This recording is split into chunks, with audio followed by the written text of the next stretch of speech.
A ver, ¿y si les dijera que según una obra tan polémica como fascinante, la humanidad entera vive dormida? Bueno, hoy vamos a desgranar El matrimonio perfecto de Samael Aun Weor, una guía que, ojo, promete un camino para despertar y alcanzar un potencial que va mucho más allá de lo que nos imaginamos. Miren, toda la obra podría resumirse en esta frase.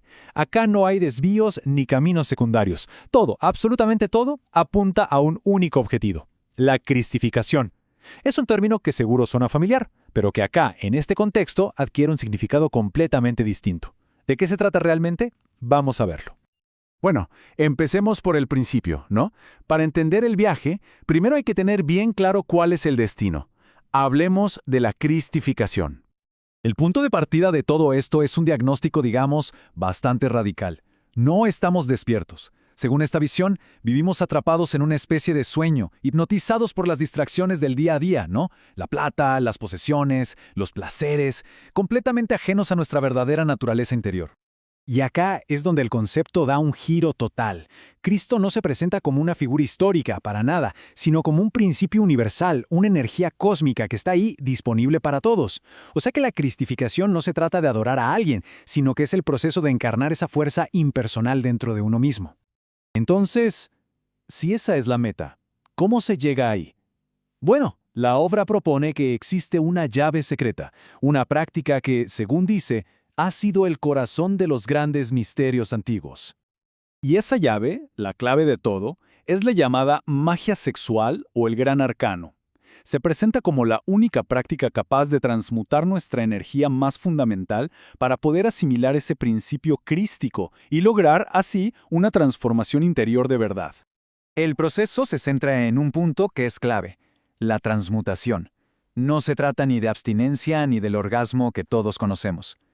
La idea es que, al evitar deliberadamente la culminación del acto, esa energía creadora, que es potentísima, no se pierde, sino que se redirige hacia adentro del cuerpo. ¿Para qué?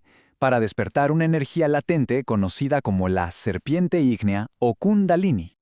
O sea que, lejos de ser un tabú, el sexo acá es presentado como la novena esfera, la prueba definitiva para el iniciado, para el que aspira a ser un maestro o hierofante. De hecho, se afirma que todos los grandes avatares de la historia, desde Jesús hasta Buda, tuvieron que dominar estas energías primordiales para poder alcanzar la iluminación, una prueba de fuego, literalmente. Ahora, pasemos a otro plano, porque esto no se desarrolla solo en lo físico. La verdadera lucha, la batalla de fondo, ocurre en otra dimensión. El autor describe la luz astral como una especie de memoria universal, un archivo cósmico que contiene todo lo que fue, es y será. Pero ojo, no es una biblioteca silenciosa, es un campo de batalla vibrante, el escenario de una lucha constante entre fuerzas de luz y de oscuridad. Un concepto fundamental de este plano es la idea de la sombra, del doble. Cada fuerza tiene su opuesto. Por ejemplo, el ángel del amor, Anael, que es todo inocencia y ternura, tiene su antítesis directa en Lilith, que representa la crueldad y la decepción. Es esta dualidad, este juego constante de opuestos, lo que define la dinámica del mundo astral. Y acá la cosa se pone increíble. Supuestamente, el dominio de estas energías astrales desbloquea poderes extraordinarios. Uno de ellos es el estado de Jinas, la habilidad de proyectar el cuerpo físico en la cuarta dimensión. Esto permitiría viajar por el hiperespacio, caminar sobre el agua o atravesar el fuego, básicamente desafiando las leyes de la física que conocemos. Bien, volvamos un poco al proceso interno. ¿Qué pasa adentro del iniciado cuando esa energía sagrada, la famosa serpiente ígnea, finalmente se despierta? A medida que el Kundalini va subiendo por la columna vertebral, va despertando centros de poder, que acá se llaman iglesias, el equivalente a los chakras, y cada uno que se activa abre una facultad nueva. Por ejemplo, en la garganta se obtiene el poder de oír las voces de otros planos, y en la glándula pineal se abre el ojo de diamante, que es la capacidad de ver las memorias ocultas de la naturaleza.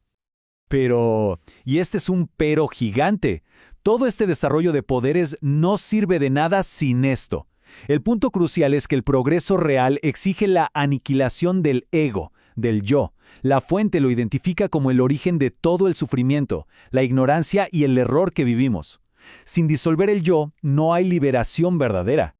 Y bueno, si se recorre todo este camino que es súper arduo, ¿cuál es el resultado final? La respuesta es la creación de un tipo de ser completamente nuevo.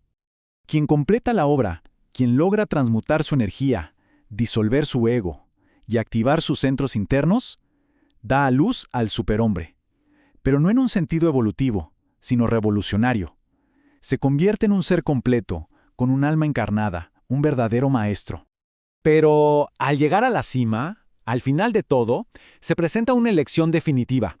Por un lado está el nirvana, la disolución en la felicidad absoluta, dejando el mundo atrás para siempre.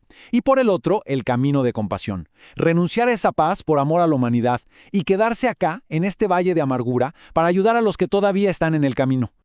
Y esta cita final, que en la obra se atribuye al Cristo, subraya lo difícil que es este sendero. Claramente no es un camino para las masas, sino para una minoría extremadamente decidida. La rareza del éxito es quizás su característica más definitoria. Y así, después de este viaje por planos astrales, por la creación del superhombre, todo se reduce a una pregunta profundamente personal. La obra insiste en que la raíz es el yo. Entonces, la pregunta que queda flotando en el aire es, para cada uno de nosotros, ¿cuál es la verdadera raíz de nuestro propio dolor?